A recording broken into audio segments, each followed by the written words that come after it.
I recently transcribed Rock Steady by Aretha Franklin, and I realised there was more to this recording than meets the eye.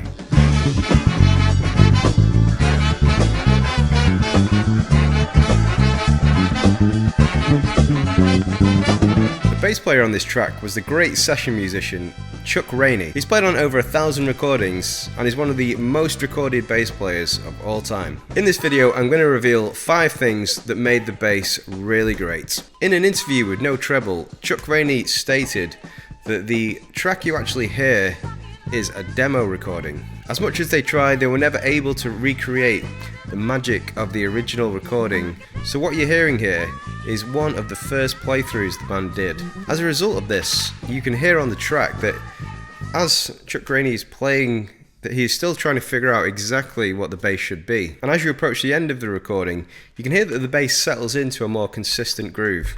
The amount of variations in this bass line is actually quite astonishing, and it reveals just how large Chuck Rainey's rhythmic vocabulary actually is. Many of these variations include ghost notes. This is a technique that allows for a more percussive style of playing, and when used correctly, it can really enhance the groove. You can achieve this by resting the fretting hand on the strings without actually pressing the string down against the frets, and pluck the string as normal. Here's a tip. Try and rest more than one finger against the string, otherwise you may end up with a harmonic. The B section showcases a more complex and rhythmically dense type of bass line.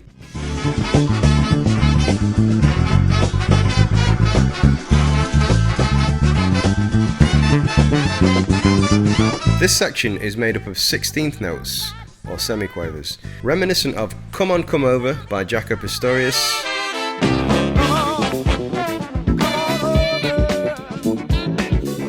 and What Is Hip by Tower of Power.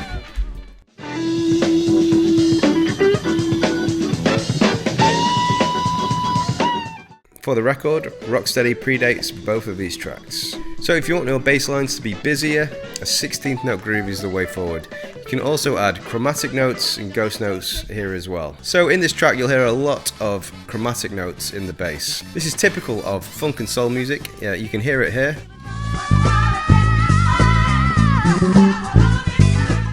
These are called chromatic approach notes. To write a bass line like this, you should have a target note in mind. I believe the chord here is A dominant 9, which contains the notes A, C sharp, E, G, and B.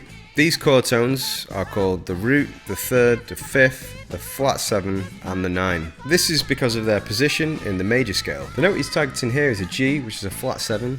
To use chromatic approach notes, you can play the 2 notes before the G, which is F and then F sharp. Playing these 2 notes will build tension, and then the G will relieve that tension to a degree.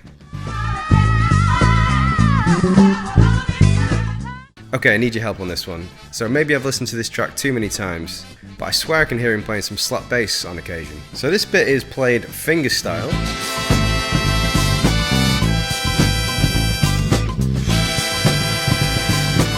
And I think this bit is played using the thumb.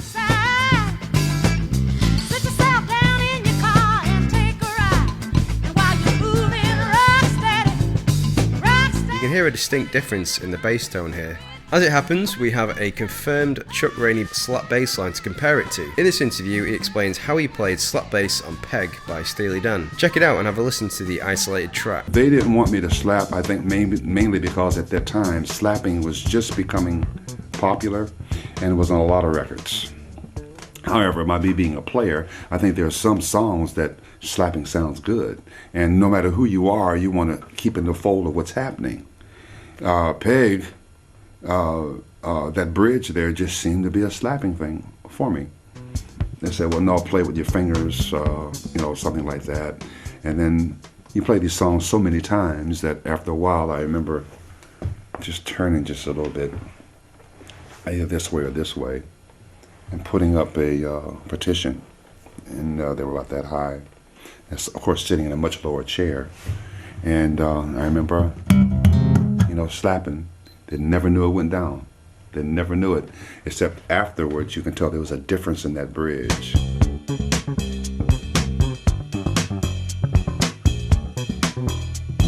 Sounds pretty close, right? Let me know what you think in the comments. Am I correct, or am I hearing things? And I'll check out this video.